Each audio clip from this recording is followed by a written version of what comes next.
Great day, great day. Today is Wednesday, right in the middle of the week.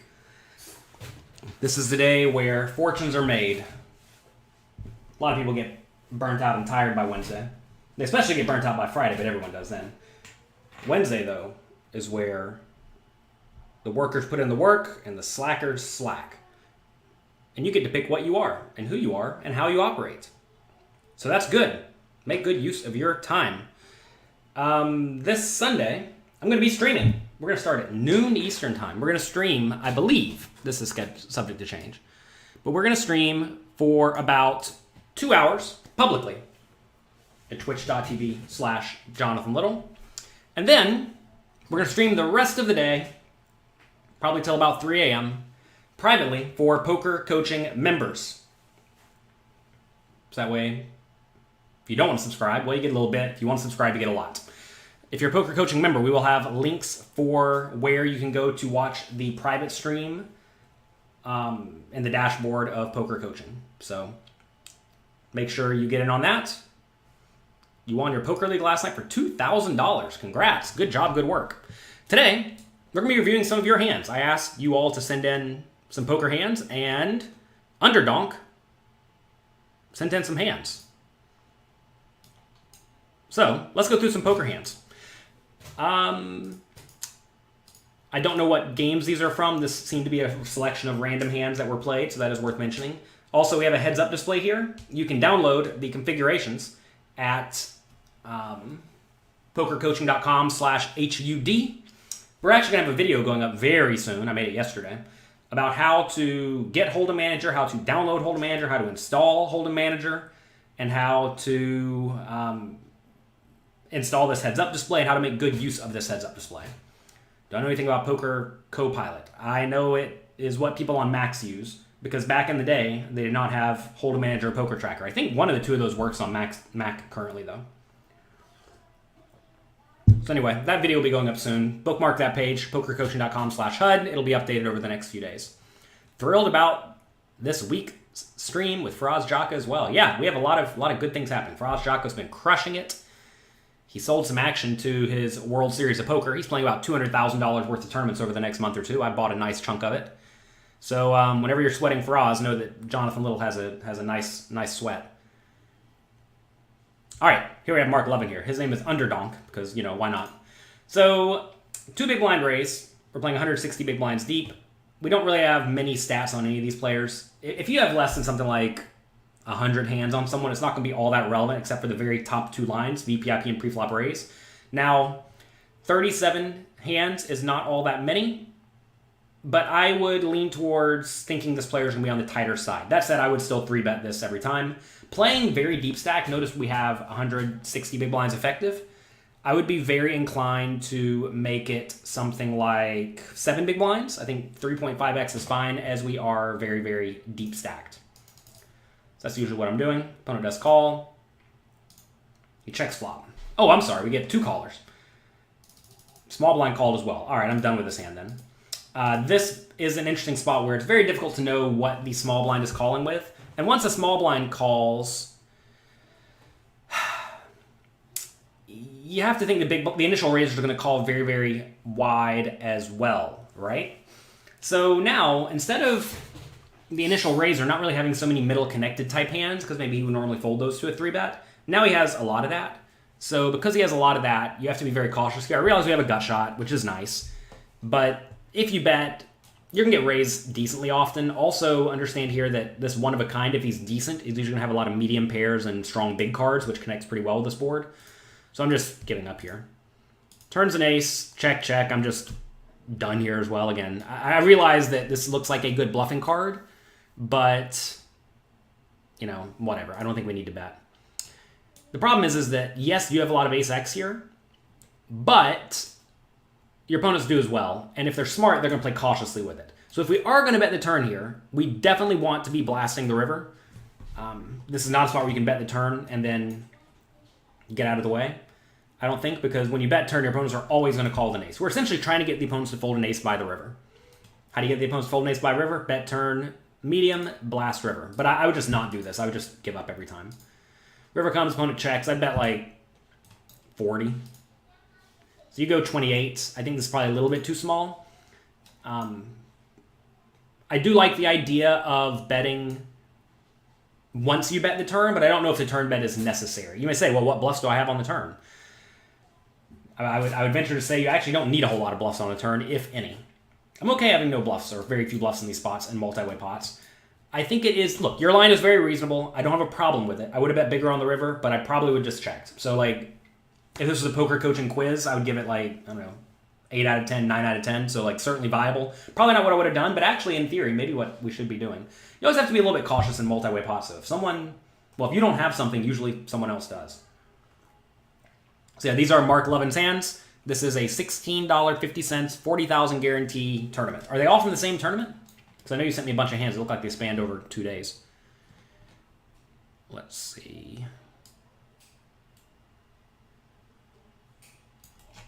All right. Hope all is well with me and my family. Everything is great. Everything is great. Here you raise it up with ace-jack offsuit. Cut off big blind calls. Get a draw again. I'm a little bit more inclined to just go ahead and bet this one because we have the gut shot, which can't really love check calling. Obviously, if you bet in the 40 big blind stack jams, it's very unfortunate. Maybe checking's fine. Again, this is one of these spots where you can really go either way. If you think it's going to get checked through a lot, you might as well just check because you don't really care seeing the turn. You really don't want to just check and have the player on the button bet, though. Now, we have one hand, so clearly we have no reads. So in this scenario, I think I would just lean towards betting. Anytime you have like decent draws, like decent backdoor draws that also aren't especially strong, I think it's usually fine just to go for a bet. Whatever, you check, no problem. You check, opponent bets 4.5. Like right here, this isn't ideal, right? Because now, how do you win this pot? Well, you have to get there, most likely. And if you get there, you're kind of unlikely to get paid, which is a bit of a bummer.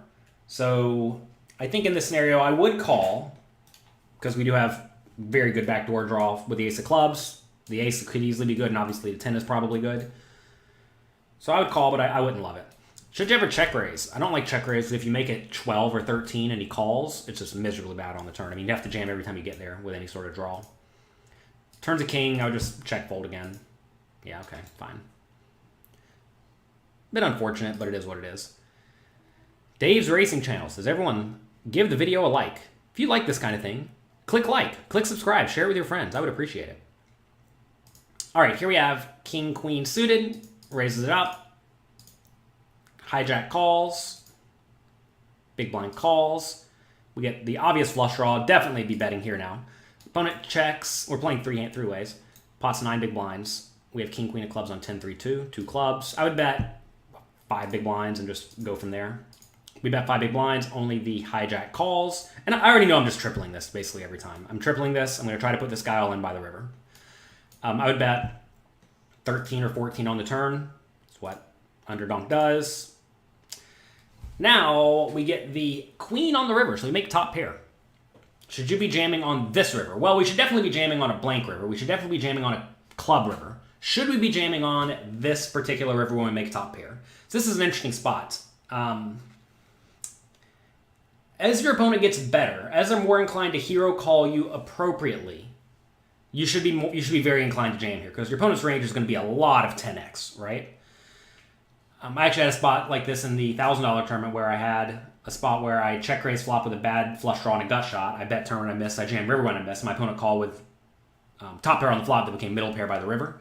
That's a spot where if I did have like the flush draw that improved to top pair, I would have jammed because I realize here your opponent's range is almost all 10x, maybe something like 6-5 type hands or busted draws. Obviously, it could have 5-4, but that's kind of unlikely. So you have the best hand here a lot. Question is, if you check, will your opponent bet with busted draws? If you think they will, then you should definitely check. Will your opponent call an all-in or call a big bet or call any bet with a 10 if you bet this river? Some people will, some people won't. I see we have no hands on this guy, so all that's irrelevant. In this scenario, given we have no reads whatsoever, I think I would go ahead and go for the jam. And that's just because a lot of draws that you could have missed. So, given this is 1650 though, given this is a 1650 tournament, I think I don't know what I would do. You have to ask, what are people in small stakes games more likely to do? Are they more likely to bluff when check to, or are they more likely to hero call? In reality, the right play in a 1650 game is probably to bet like 22 big blinds or something like that.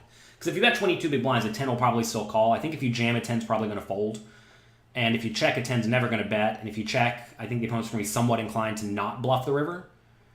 So I think I would bet like 20 big blinds. It's definitely unfortunate if your opponent jams. It's probably a fold if your opponent jams, as nasty as it is. I don't see too many people bluff raising the river in the 1650 games, but I could be wrong about that.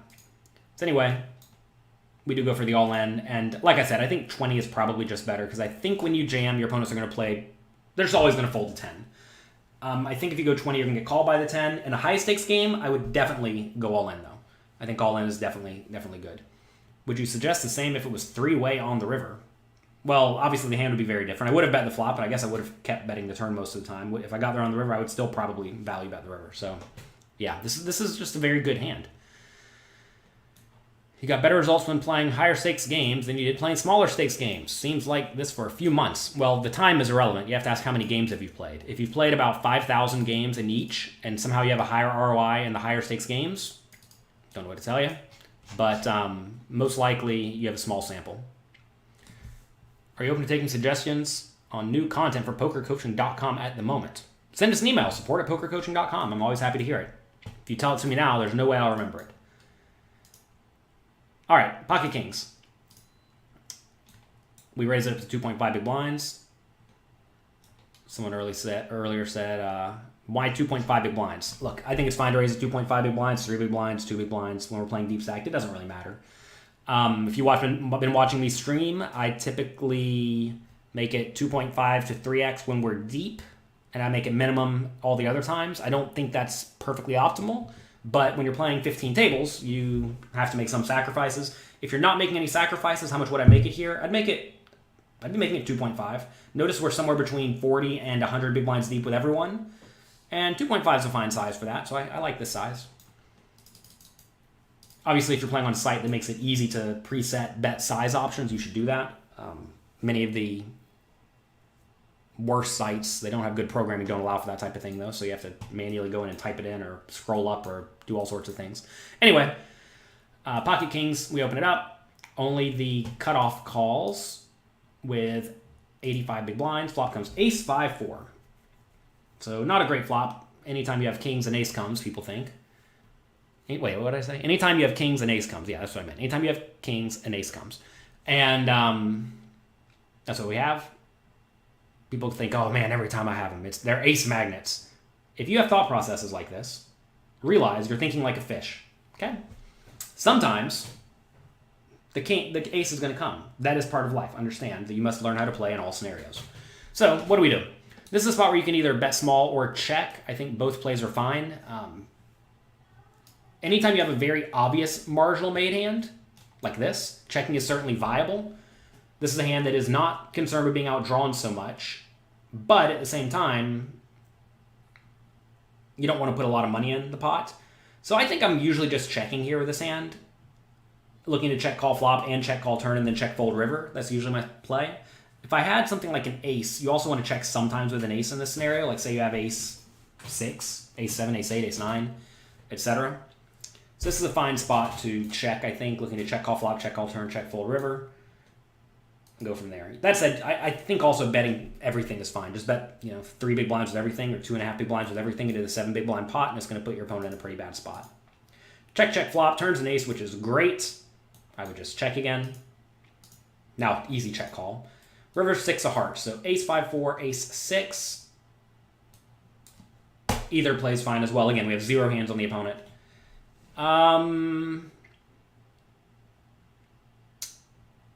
So this is one of these spots where, again, you have to ask, how does the player pool play? Are they usually betting the river with air if they have it? Say the guy does have queen jack. Is he going to bet the river? Some people will, some people won't. If they will, then definitely check. If they won't, then now it becomes a question of how do we get value? And I think a medium bet gets value, maybe even 4 or 5 big blind bet into the 7.6 big blind pot, I think is fine. Yeah, I think it's fine to go for a bet in the smaller stakes games. In the higher stakes games, you want to make sure your checking range is well protected. So I would go for I'd go for a bet in the smaller stakes games of about 4 or 5 big blinds, looking to get called by all the under pairs. You do bet 2.8, opponent makes it 16. It's unfortunate, obviously. Again, are the players in these games bluffing the river too often? Probably not. This is one of the interesting spots, though, because like your hand is kind of clearly a marginal made hand at this point, especially when you go small on the river, for 2.8 into 7.6. It's kind of why I like a slightly bigger bet to polarize your range a bit. If you make it like 5, your opponents can't raise you quite as frequently because you should have a stronger range. But in this spot, I think I would just fold. Hopefully, you hear a call so we get some data. But I'm pretty sure the right play, especially in the smaller stakes games when you're facing river aggression, is to just get out of the way. You do fold. We move on with our life. That's fine. Let's see. In a 6 max tournament, you were the final table with 21 big blinds. You had jacks in the big blind. Second position, min raises. Everyone folds. Small blind makes it 7x. Usually just all in. Jacks are great. We still check this if we were out of position. Yeah, I'd be more inclined. It doesn't really matter. I think I would check in both scenarios. What about check, fold, flop? Absolutely not. You cannot check, fold this flop unless your opponent is very, very weak. If you raise and you check, fold any pair on the flop, for the most part, unless it's like a really low pair, then you're just check folding way, way, way too frequently. You like betting 30%, as many people will put you on ace-king. Well, the thing is, even if they put you on ace-king, they're not going to fold an ace, right? Whenever you're betting with kings, so this is a bad thought process here. I want to bet to represent ace-king. Do you want to be on my show for a second? Come here, be on my show for 1 second. Ugh, I can't open the door. Come here, you can be on... Hey, no scissors on my show. No scissors on my show. No scissors on my show. No crying on the show. Can you put a smile on your face? No. James has been flicking around scissors like a nunchuck recently. We're going to have to hide them from him. Look, we're playing poker today. You like poker? You want to be a poker player one day? No. No? Well, maybe the next one will. Maybe Thomas will. You say hello to everybody? No. No? Anyway, this is a situation where your hand's very marginal. When you bet with kings, no one's folding an ace. So when you say I'm trying to represent ace-king, it means you think people are going to fold ace-queen? Like, no way. Get real. No one folds ace-queen. What would he be calling a bet with, though? Queens, jacks, 10s, 9s, 8s, 7s, 6s, 4s, 5, 4, all sorts of one-pair type hands. Let's see. Signed up for Poker Coaching Premium. Welcome. Oh, someone asked earlier, do we have information on how to best use a heads-up display on Poker Coaching? Yes, there's a course called Master the HUD by Alex Fitzgerald. Definitely check that out. No nunchucks on stream, please, James. You can't. Everyone's saying here, you can't flip around your scissors. You're going to hurt yourself. How many tournaments a session do you think is reasonable to play? I think I played 65 on Sunday. It's not so reasonable, though, for most people. Can you recommend study material for playing middle pairs? All the homework at pokercoaching.com. All of it. All of it. We discuss how to play your whole range in literally every spot. It's usually a marginal made hand. So the question becomes, do you have the range advantage and nut advantage? If you do, bet. If you don't, check. And then call down accordingly. Why not lead that river? Well, first off, you can't lead because there was no aggressor on the previous betting round. Why not bet 2x pot on the river? Because then your opponent will fold out a lot of their stuff. Unless they're a huge calling station. John says, Master the HUD is a phenomenal course. Good, I'm glad you like it. And Alex is going to continue adding more content to it, so that's good. All right, early position, min raise. I think flat calling's fine. I think 3-betting's fine. Either one. You get jammed on huge, easy fold. At this point, yeah, hopefully you know this is a fold. I think the question was more of, what do we do here? And I think any play is fine between calling and 3-betting. I would not fold this hand, though, unless I thought this guy was very, very tight. Once you get jammed on, you're not getting the right odds. You're not going to be in good shape whatsoever. What just happened here? Oh, there it goes. All right, ace-10 suited. You raise it up.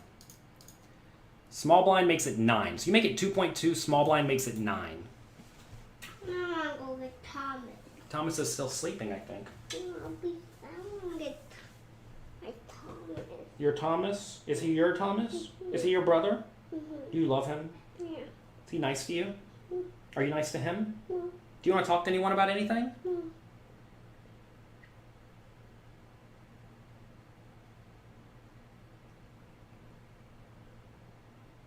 Okay, go hang out with Donna. You're going to stay with me? Alright, fine. You can stay with me. Any tips for tournaments with 15-minute levels? Play them like a regular tournament. Alright, this one's kind of painful. 3-bet, big, but you're in position and you're deep. So yeah, that's really the issue here. You're in position and you're deep. I would not be folding this ace-10 suited. Hand's fine enough. Unless I thought this guy was really tight, I would consider... if he was really tight, I would consider folding, but if he's anywhere near normal, I would probably just call and then proceed very, very cautiously. Pretty good flop. You make middle pair and the nut flush draw, king 10-5, 2 spades. What are you looking at? What are you looking at, James? What are you doing? What are you doing? You know I can't use the mouse whenever you're constricting the hand like this. Okay. I think this is a fine spot to call. Really, we're just not looking to fold this hand. On the flop, at least. If you jam here, as Valken recommends, you're usually just going to be getting called primarily when you're beat. So the downside to calling is that if your opponent bets turn and jams river, you have to fold when you miss, which is a bummer. Every once in a while, your opponent's going to get a bluff through with something like ace-queen or ace-jack, or ace-5 of hearts, right? Is that really going to happen all that often? Probably not. Also, you have to ask, which other hands do you actually want to jam with on the flop? Well, if we had a hand like Jack 9 of spades, I could get behind jamming on the flop. If we had King 10 offsuit, I guess I could get behind jamming, but I don't have King 10 offsuit, so I only have a few combinations of that. I don't want to jam sets. So there really aren't a whole lot of hands we actually want to jam. Also, the opponent should have a pretty big range advantage here. And a bit of a nut advantage, right? Because they 3-bet big from the small blinds. They should just have a good, strong, linear range. So this is a spot where we have to generally proceed cautiously. Given we should proceed cautiously, this seems like a pretty easy call to me. Turns to 9 of hearts, which is a bummer, and now the opponent overjams for 80 big blinds into 53. Seems like an easy fold. This guy's going to show you aces basically every time. So I would just get out of the way. What about a hand like Queen 10 of spades? I would still just play it the same way. I don't view... Like right here, when we have this ace-10, we have the best hand if it gets checked down at some point. The problem, though, is that if we raise at any point and we get action, we're basically always in marginal shape. And do we really want to play a humongous pot in marginal shape? Notice everybody else has like 20, 30, 40, 50 big blinds. We're sitting here with 100, right? I don't think we want to just be blasting it all in. Also notice that you're usually not quite as live as you may think you are with this ace-10 of spades on king 10-5 because you're going to be against aces a lot, which means you only have a 10 or a spade to win. Ace-king a lot, same story, right? 10 or a spade. Maybe even like random sets sometimes, like pocket kings, in which case you're just to the flush. So a lot of people think, oh, I have a pair and a flush draw, I'm flipping. But oh, no. If you get it all in here, you are not flipping. So anyway, I like the way you played this. Daddy? Do we fold out queens with a jam? The thing is this guy ever playing queens like this? Probably just not. What's up, James? Please stop touching that. You're modifying the settings of the chair? Yeah. Do you think I wanted the settings modified? It was in my sign. Hey, you want to show everybody what's on your shirt? Oh, what's on your shirt here? Show them. Stand up. Stand up. Shark. It's a shark. Are you a baby shark? No. Or are you a big shark? I'm a big shark. You're a big boy shark? Yeah. Well, what does that make me? Am I a whale shark? No, put me down. What is daddy? What kind of animal is daddy? I don't know. You don't know? Poker. I'm a poker? Yeah. All right. How do you know when you're committing too much of your stack? Usually you're not. Don't put it on. You have to understand, if a play is profitable, it's profitable. It doesn't matter how much of your stack you're committing. All these shark avatars on Twitch, welcome. Hello. How long before the kids start wearing poker coaching shirts? I only have about 3 of these, so it's going to take them a while. How should you go about studying after you finish the session? How do you know which hands to go over if you play 1,000? You want to look for your big wins, your big losses. You want to look for also common spots where you're losing money consistently. You just rejoined poker coaching. Great. Welcome back. Played a tournament yesterday. $2 buy-in. You had to leave with 30 big blinds left. You end up getting 13th place. Well, that's fun. How about jamming a flush draw with the nut flush draw? How about jamming on the flop with the nut flush draw? Again, look, everyone who's saying you need to jam, it's important to understand, when you're saying I want to jam with exactly my draws, what are you saying? That you have no value hands? I mean, what value hands do you actually want to jam with here? All I can think of is king 10. We don't have king 5 in our hand, or 10-5, right? So we have literally 2 combinations of value hands we actually want to jam with. Which means you should basically have no bluffs as well. Pocket 10s, you don't want to jam pocket 10s. Pocket 10s is way too good. All right, I think you're getting ready to go out. See you. I love you. Go on, go on, go on. It's time. Can I have a goodbye hug? Come check out the meatballs, James. Bye. Go check out the meatballs. All right. When does ICM become relevant? When you kind of start to get near a big payout jump or a payout jump. The $200 bankroll, what should you be doing? Check out poker coaching or jonathanlittlepoker.com/bankroll. So yeah, anyway, the issue here is that if you jam with exactly draws, that starts to make you very easy to play against. And when you do get called, well, you're in terrible shape. I would actually say that when most people do draw here, they are going to usually have a draw of some sort, usually a pretty good draw. But look, it may be profitable to jam with the draws, but I think it's going to be more profitable, and it's going to lead to you conserving your stack way more often when you call.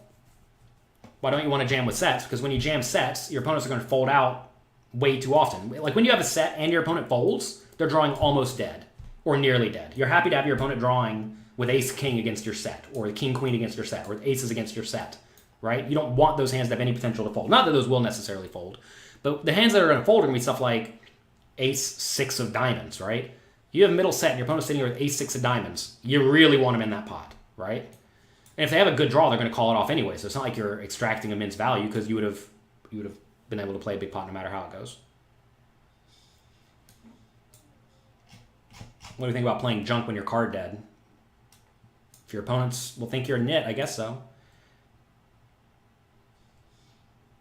How do we have king 10 in this pre-flop range? As we said, king 10 suited, I would probably call the 3-bet. You have to understand, going back to pre-flop, you're very deep stacked in position. This is a spot where I would flat king 10 suited. Which I said, 2 combinations, right? When you have 2 combinations, it means you basically don't get to jam with any draws if you're trying to be balanced whatsoever. All right, king jack offsuit, facing a min raise under the gun. From big stack, I would fold or 3-bet every time. Usually just fold. Now, if this guy's opening a ton, I would probably put in the 3-bet. But, whatever. You do put in the 3-bet. I think this is fine. You do make it 5.5 over his 2 big blind raise. Flop comes king 7-5, just bet small and frequently. This is good. He checks, you bet 5.2. It's good. He calls, turns to 10. I would check it. River's an 8. He checks river. So now, do we value bet? We have the best hand a lot. This is another one of these scenarios, right, where against good players, you should at least consider checking. I think this hand's probably just too good to check in general, though. Maybe it's not. I don't know. It's close. The problem is you lose to king 10 if he has it. You also lose to random hands like backdoor straight that came in. If your opponent's good, they're going to check with hands like straights on the river. Or they're going to check 2 pair on the river. You can go either way between checking or value betting. If you go for value, I'd bet like 10 big blinds or something like that. You do go for 11. He does call. Fine. Do we get to see what he had? Let's see. Show hand results. He had ace-8 of diamonds. You can trust me on that. For some reason, it's not showing up on your end. Well, he had ace-8 of diamonds. So he rivered bottom pair. So notice he check call flop with airball, right? Which is not very good. Easy fold on the flop, in my opinion. Would you advise to never jam on the flop with a flush draw in case you get raised for this size? No, sometimes you're supposed to raise with flush draws. It's really more a question of range advantage and nut advantage. In that scenario, where you get 3-bet big from the small blind, they should have a big range and nut advantage. Against someone who has a big range and nut advantage on you, you don't want to raise with anything because you're in bad shape on average. Why do we let the turn go check, check? Because it's very easy for the opponent to have a better hand, and we really don't want to get stacked. Whenever we check, check the turn, right, now it is virtually impossible for us to go broke with this hand. We have a very strong marginal made hand. Do we call pre-flop if it's suited? Yeah, probably. But this is a very nice spot to let it go check. Notice that you lose to the king 10, right? If your opponent does have random floats, they're going to bluff the river sometimes, which is great. You can easily call. If you bet turn and get jammed, is horrible. So this is definitely a spot where a lot of people overplay this type of hand. And I'd be checking king queen. I'd probably value bet ace king though, and just be fine enough playing for stacks. You made the final table of the World Series event number 5. Congrats. You got the final table with 8th in chips. The 9th place person only had 8 big blinds. Are you supposed to fold everything? Probably not.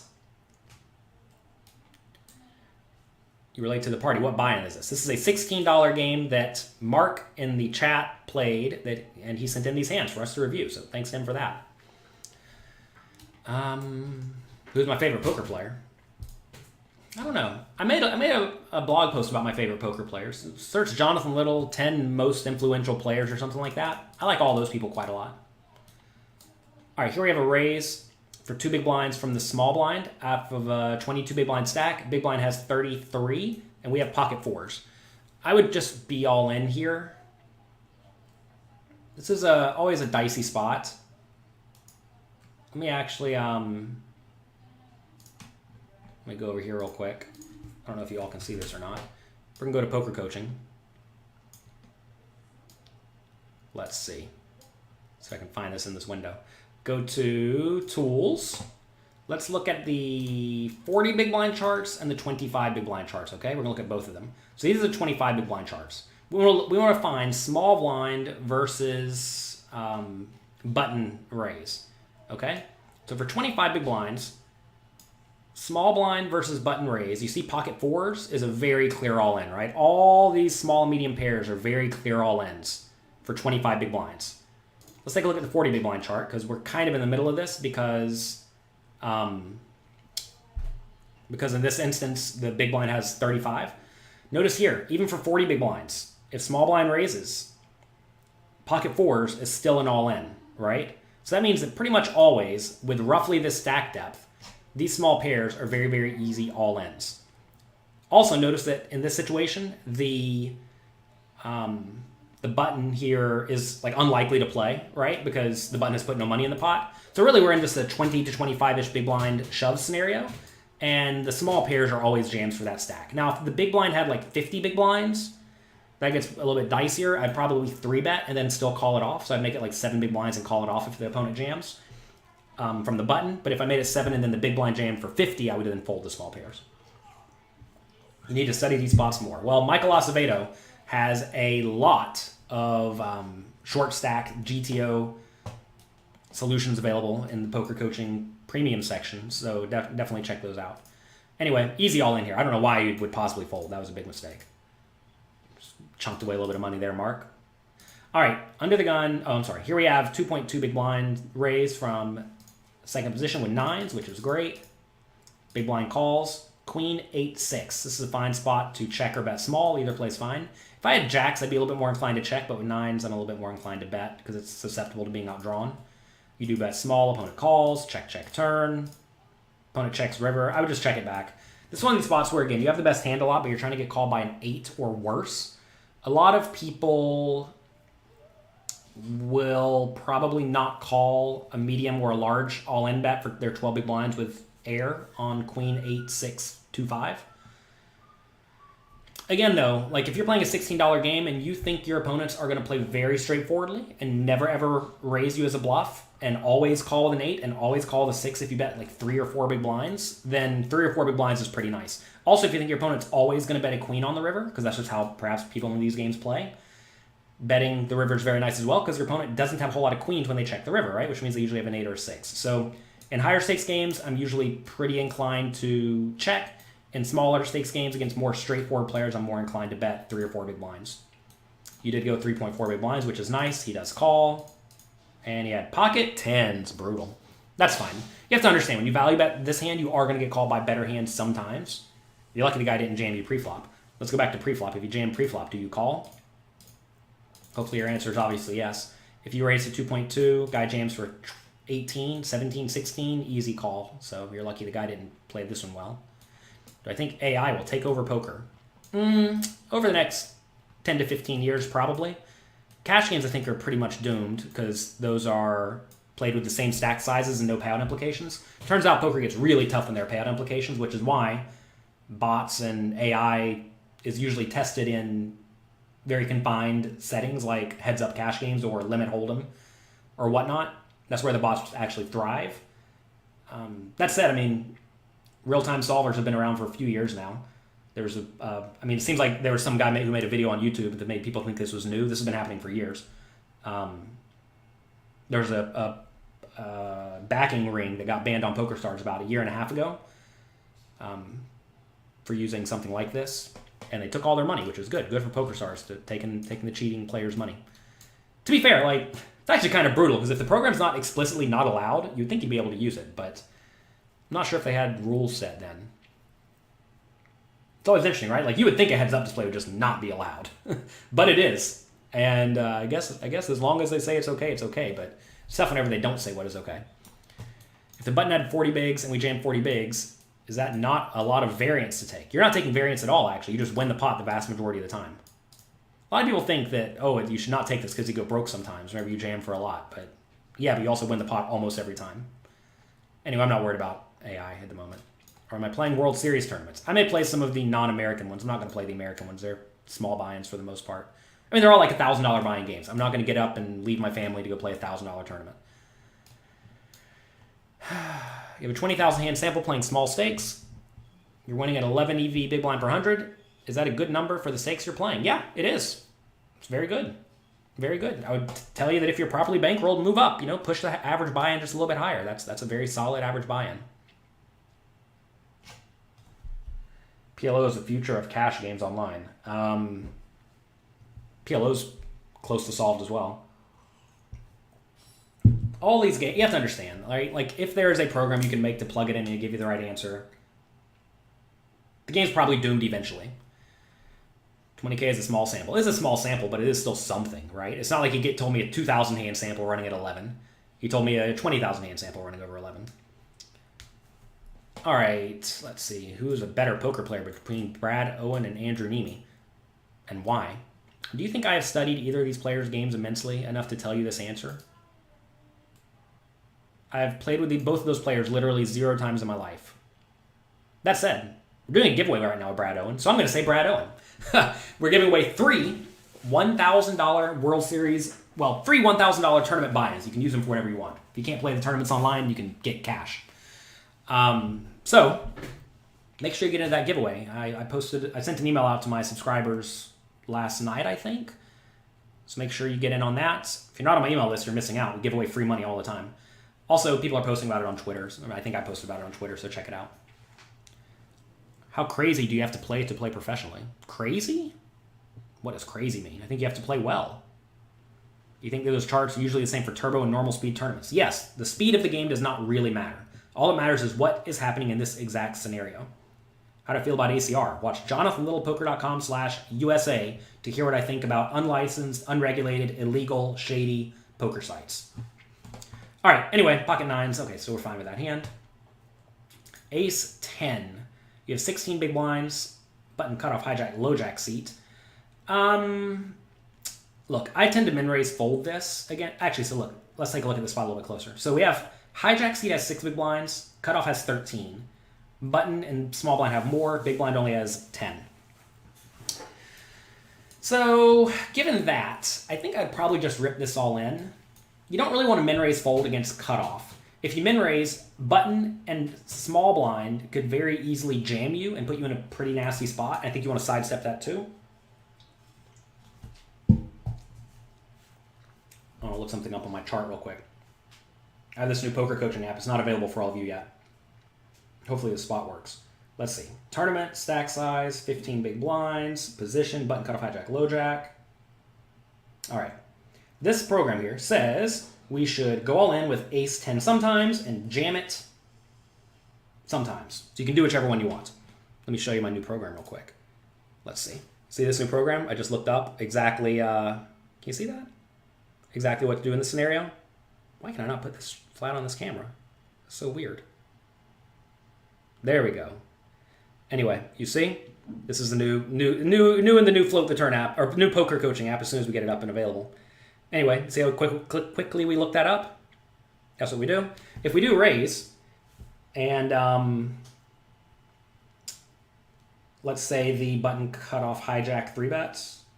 I don't know, what do I want to do? 3-bet versus all in, opponent position, button. It says we're supposed to call it off with the ace-10. Here's what we're supposed to do whenever we min raise and get jammed. You see we call it off with the hands in blue, fold the hands in gray. Yeah? So if you do min raise this, you're still supposed to call it off. So maybe that's just the play. Hands too good is what it amounts to. You need that app. Well, it'll be available soon. We do get jammed, so easy call. You fold though. Big mistake. Ace-10's too good in this scenario. That app is currently not available for anyone. We are in the testing process. We'll be releasing some things soon though. We're having a problem getting all the data to display properly, but we'll get it. We'll get it loaded up at some point. Let me look this up. We got jammed against the cutoff. So let's see. I just looked up against the button. Against the cutoff, do we call it off with ace-10? We still do. Calling range is the same. Hands are just too good, is what it amounts to. Really, you're always calling off with ace-10 when you get jammed on against anyone. All right. You know, if you feel like sending me an email and saying you want to be a tester for this app, I don't know if we have plans for that at the moment, but send an email. Say, I would be happy to help test the new poker coaching app. That's all you got to say. We'll add you to the email list. So anyway, with this hand, you can jam sometimes, you can min raise sometimes. If you min raise, it is a min raise call off. Hands too good. That said, again, those charts assume there are no payout implications. I don't know where we are looking at the payout implications. So like if you're on the bubble, you should be more inclined to just jam.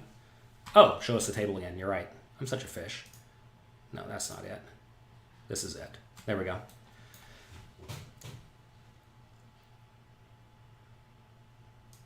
Rest in peace support sendbox. Don't worry, we get literally hundreds and hundreds of emails per day. We have a team set up to help me. Okay, min raise facing early position facing a min raise. Look, I can pull this up on the app too. Let's see if this will function properly. We are playing 20 big blinds deep. We are facing a raise first in from where? From early position, under gun +2. Oh wait, no, we're in the big blind. So let's put our position big blind, action versus a raise, opponent position under the gun +2. Okay, here's the chart again. Can you see it? See all that blue? All that blue is a whole lot of calling. Let's make this full screen. Okay, all the blue is a whole mess of calling. Funny enough, ace-5 gets shoved all in sometimes. Every once in a while, I see that tiny little sliver of red in the right down here by my thumb. I can't move my thumb or I'll drop the phone. Anyway, ace-6 offsuit's always called. And in reality, like, you see the strategy, the green and the red here. The green and the red are the hands that... Come on, camera. Can you focus, please? Yeah, there we go. The green and the red are the hands that are 3-bet for the most part. So really, you're just getting it in and 3-betting very, very linear and strong, plus a few ace-x blocker bluffs. Ace-x offsuit always calls, though. Or ace-6 offsuit always calls. So easy call, I think. Yeah, I mean, I call this every time. You have to realize that when you're calling here, you're putting in 1 to try to win 5.5, right? You're getting amazing pot odds. You're getting amazing pot odds here. You just can't fold the big blind. I mean, if you watch me play on the stream, I'm calling a ton. I mean, literally the only hands I fold here are like Queen X offsuit, Jack X offsuit, etc. And even here it says Queen 4 you must defend, Jack 6 offsuit you can fold, 10-6 offsuit you can fold, 9-5 offsuit, 8-4 offsuit. You have to call every suited hand. This app is getting close to the bots playing. Indeed. Except for you can actually... you can use it. You can use it because it's not on your computer. Okay. Anyway, this is a situation where we have a very easy defend. Flop comes 5-4-4 with a diamond. You check opponent bet small. Well, what do we do here? So this is where you need the real-time solver. I think this is actually a pretty fun check raise spot. Because if we call, we're going to realize our equity pretty poorly, because when it goes check, check, check, check, we lose a lot. And when we bet river, he's just going to call with any type of made hand. From studying these situations a lot, I know on the low paired boards, facing a small bet, you're supposed to check raise with a ton of your range. A ton of it. A ton of it. And you basically want to check raise with hands that are going to have a tough time winning at Showdown. This hand is somewhere in that mix. If you do check raise and you pick up any additional draw, you should just keep betting. How do you get that app? Well, this one's private at the moment. It'll be available publicly soon, but the poker coaching app is already there. It has push-fold charts, has the quizzes from poker coaching, etc. Disclaimer, your app will need a disclaimer that they don't take into account exploitative lines. I think that's obvious. It's a GTO app. GTO apps, by definition, do not account for exploitative lines. Anyway, I would check raise small here. Ooh, Mark does it. I don't think you even need to go 4. I think you can go like 3.4 in this scenario. Check raise really small. That's going to give you a little bit more room to bluff turns and rivers. Opponent does call, turns a 7. All right, you got it. I think here you're supposed to bet like 5 or 4. If you bet 5 and your opponent jams, you have to put in 10 to win 45, so you got to call it off. Yeah, you got to call it off if you get jammed. Is what it is. You like to rip it. I don't really like ripping it, and the reason is because if you had a 4, you don't want to rip it. You have to understand here, what does your range actually look like? If you check raise here with all the 4s, you don't want to rip it in with 4s because your opponent's basically dead. If you did check raise with 8-6, you don't want to rip it in because your opponent's basically dead. If you did check raise with 6-3, you don't want to rip it in because your opponent's basically dead. So in this scenario, your opponent's going to be basically dead a lot. So given your opponent's basically dead a lot, you would much rather just bet small on the turn and then jam river. This turn is like a dream turn for you because it actually connects with a lot of your draws. Notice if you even had like 7-6 or 8-7, you're pretty happy. You're happy enough. You're not going to get rid of the hand. So you want to bet small here. When you jam and get called, you're going to be pretty unhappy. Whereas if you bet like 4 on the turn and then jam river, I think you're going to get some fold equity on the turn. Then you're going to get additional fold equity on the river. When you happen to have a nut hand, you just want to get more money in the pot. But I definitely like the pre-flop defend. I definitely like the flop check raise. That's definitely a dicey spot that a lot of people will be uncomfortable with. Jam to get called by king, queen of diamonds. Yeah, exactly. All right, full dose in the small blind. You can limp or raise. I've been raising this every time recently. It was a panic shove. He was more interesting in getting a fold than you were getting turn value. Well, yeah, so this is where you have to ask, am I just trying to maximally exploit my opponent? Do you ever think anyone's going to fold out an overpair there? I mean, I don't know. If they will, they will. If they won't, they won't. I don't think they are. The thing is, if you bet small and they have ace king or ace queen, they're going to fold anyway. And if they don't fold the turn, they're going to fold the river. So you just get an additional 4 big blinds. All right. So Marcelo says we should have additional stats on the heads-up display. Obviously, we have nothing displayed right here because we have no hands on these players. But understand, I am a big fan of keeping the data easy for me to see and make use of very quickly.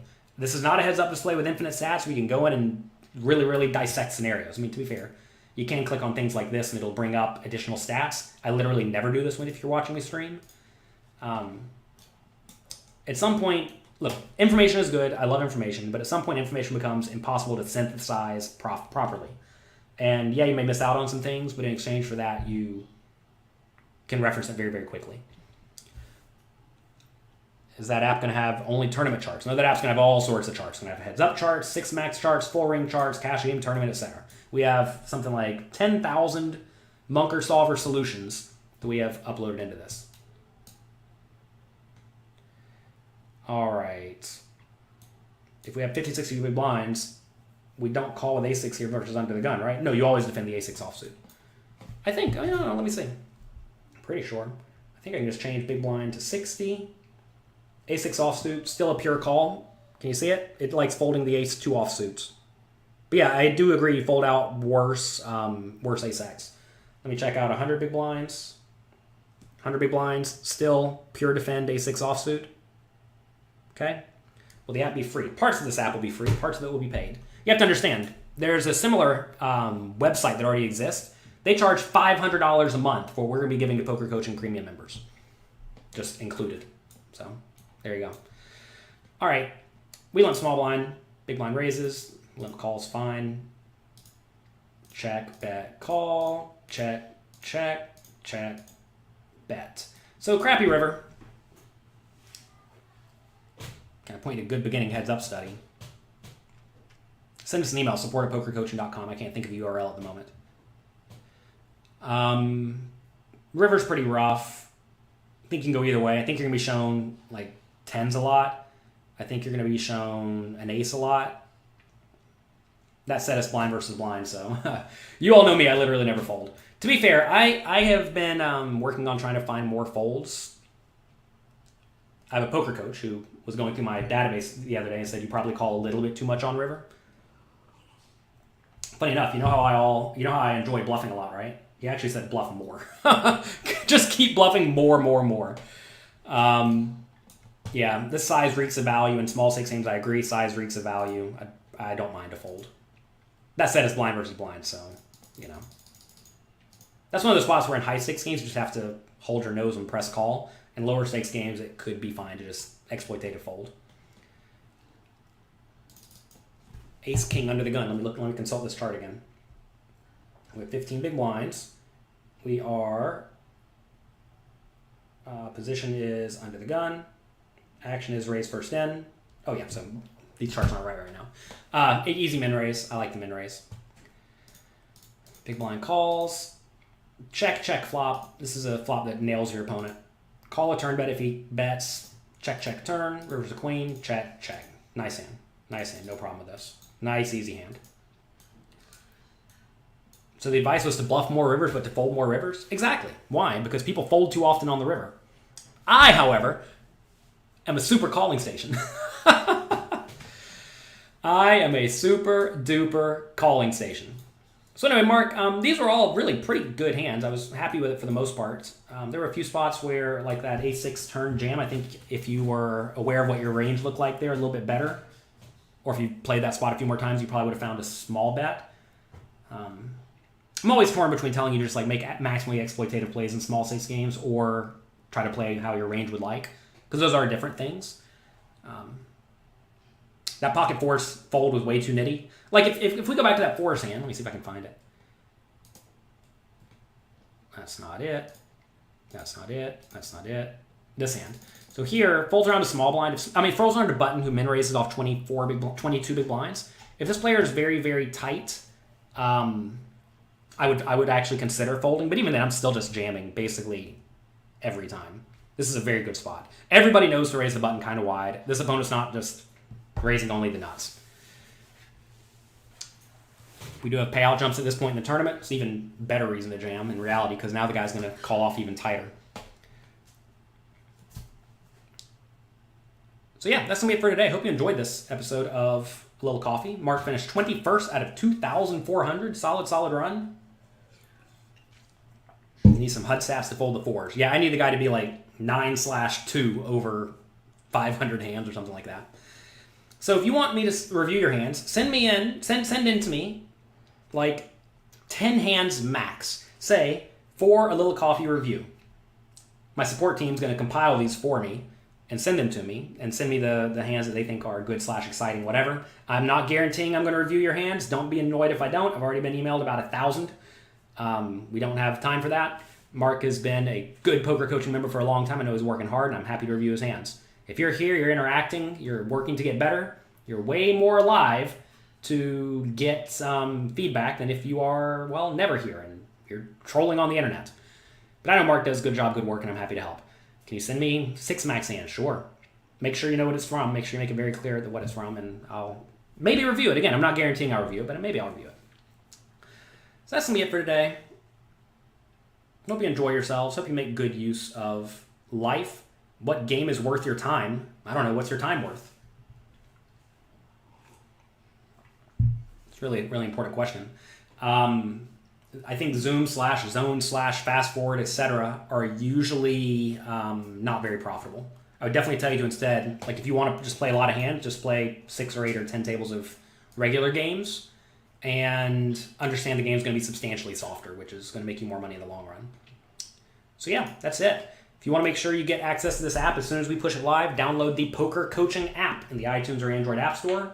If you like the show, click like and click subscribe. I would appreciate it. Also, we're giving away 3 $1,000 buy-in tournament seats. Not exactly sure where you get in on that. If you're on my email list, which you should be by now if you're here, we sent out an email yesterday about it. You can also find it on Twitter at Jonathan Little. I'm sure it'll come up there. Also, if you're not on my email list and you want to get on it, go to pokercoaching.com, sign up for a free membership, Costs you $0. Costs you $0. You'll be able to get access to parts of the site, and you'll be able to, get the emails from sending out free money and whatnot. Thomas is in for the long haul with 2 years of poker coaching premium. Nice. Will we have PLO coaching in the future? Probably not. Right now, I'm just sending people to Jay Nandez's site. He has good PLO content. Maybe I'll get him to make me some content. I'm not sure, but listen, I'm not going to go into why I don't have PLO content. For the tip in tournaments, drop.